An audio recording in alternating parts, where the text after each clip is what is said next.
Okay, so you and your team suck at Overpass, right? Defending B site is pretty easy, but nobody knows how to play A. Today we're going to look at how the pro teams do it so you can stop losing on CT side. So what exactly are the pro teams doing differently to control the A side of the map? Well, they start most rounds by throwing utility as far up the map as possible to deny access to the Ts. They'll then put themselves into these strong crossfire positions and just hope that the Ts walk into them. Once their position's blown, they can fall back slightly and set up into another crossfire. They keep doing this over and over again, just slowly backing up towards the bomb site. Hopefully by the time that the Ts push them all the way back to the site, they've got enough picks that they can win the round. The pros have a thick strat book of these setups that they can run. They usually throw the same or similar util at the beginning of every round, but then they shuffle where they're standing so that the Ts never know where to expect contact. So today I'll run you through a handful of these setups that you can toss into your gameplay. Grab your buddy that has a mic and actually knows how to use it, get your notepad, and let's go. We'll start with the really aggressive setups and then we'll work our way back towards A site. You can keep the Ts at a fountain by having a smoke or a Molotov here, and by throwing a Molotov in playground.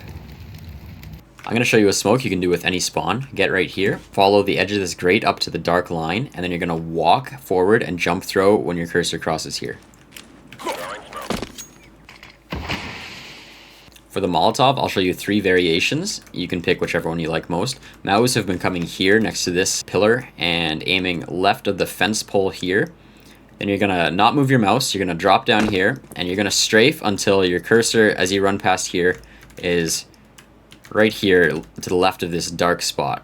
That dark spot right there. And as you come down, you're going to run and jump throw when you cross the shadow here.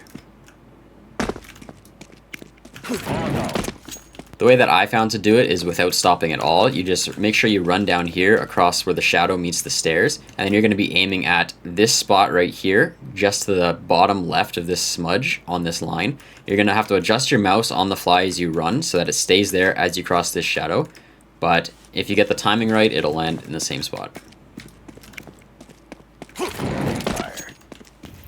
If the Molotov's exploding in the air or leaving a big gap, it's because you're jumping too early. And if the Molotov's hitting the building, it's because you're jumping too late. To do the playground Molotov, you're going to be running along here. You're going to look for this spot on the wall, aim just down and to the left of it, and then you're going to jump while you're running as you pass the divider here.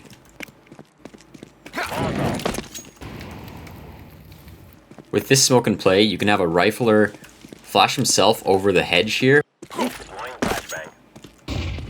That'll deter guys from pushing through the smoke.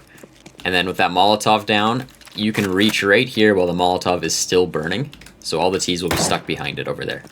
And if they give you enough time, you can get to a good spot here where you can peek through the crack of this tree. And you'll see if anybody's crossing there. You're tough to see here unless they're really looking for it. So you can look there at the crack from the side of your screen and just hold here for them to walk out. You can also walk up the slide and hold a headshot angle here. Player 2 will have a AWP or a rifle, and he can just watch the smoke here, and then as the smoke's fading and his teammates in playground, he can fall back, and he can play on the side of the divider here, and just watch that nobody pushes from fountain behind playground on his teammate. And then if there's people connector, then he can switch and watch connector from here, but just make sure you communicate that your teammate can be flanked. A bonus tip for you is if you have an AWP, you can cut off rotates pretty well by standing here. You have a really long line of sight all the way down into here, and you can see anybody sneaking around. It's a good idea to throw some combination of this utility every round, because that'll put into the T's head that you could be pushed up into playground, and they'll waste a lot of time in utility trying to clear all the corners and just worrying about you. For the next setup, it's to hold fountain. You can bounce a smoke off of here onto the bottom step. And then you can use the picnic table to ramp your view up and down to be able to kind of see over the smoke here if anybody's coming over. It's not a one-way like it used to be in CSGO, but it still blocks view a little bit and it'll give you some cover. While one guy's peeking over here, the other guy can be holding this angle here, just making sure nobody pushes through playground.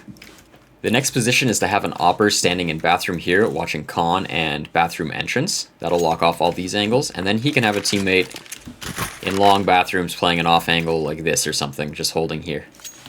And if you need to escape at any time, you can always just throw a smoke to cover the entrance. And you can escape into bathrooms here. That's a little bit safer than going out long. If you're the bathroom player, it's good to know that there's a shadow advantage here in CS2. So just watch on the ground here. If they're walking up, you'll see them long before they know you're there. For the next position, you can have one guy playing in long bathrooms here, watching this or long, and then you can have an opper providing support watching long here and watching bathrooms over here. The next setup, have an op standing here, and then your teammate can be in this corner watching divider. Of course, that position leaves long open, so you can have a B rotate come up and just spot APC here for info.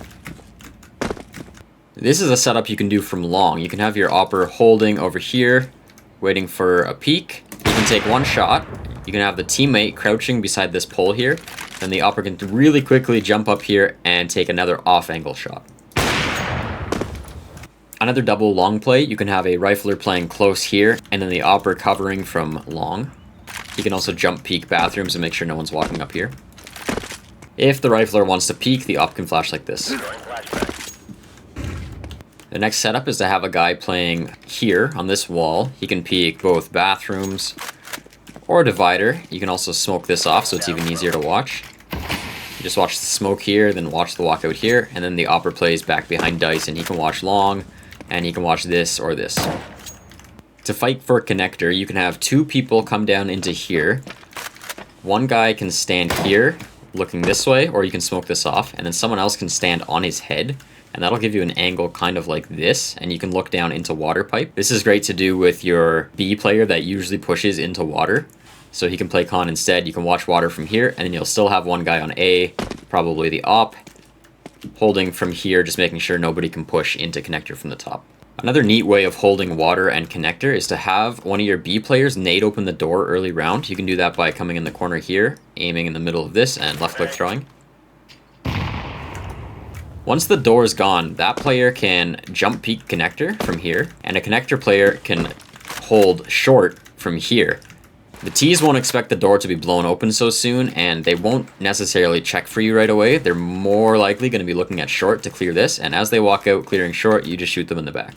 Sometimes if you get the kill and connector early, you can push through and flank ladder quietly, and just really get in your enemy's head by pushing behind them every once in a while. Then they'll just be paranoid that you can be anywhere. And the final play I'll show you is an aggressive play on long that can result in some flanks. You can have your opper posted up on this angle here, and then you can have an M4 player or a shotgun player or whatever playing close here, anti-flash. So the opper will pick anybody that just walks out, and if they flash, then you can swing around and kill these guys. If nobody pushes long in the first little bit, this guy can get active and just start clearing out all these angles. And he can maybe get a flank off on the guys here. That's all I have for A side of Overpass. Subscribe if you'd like to see more maps broken down like this. You can also leave a comment. This is a new type of content for me, so any feedback is definitely welcome.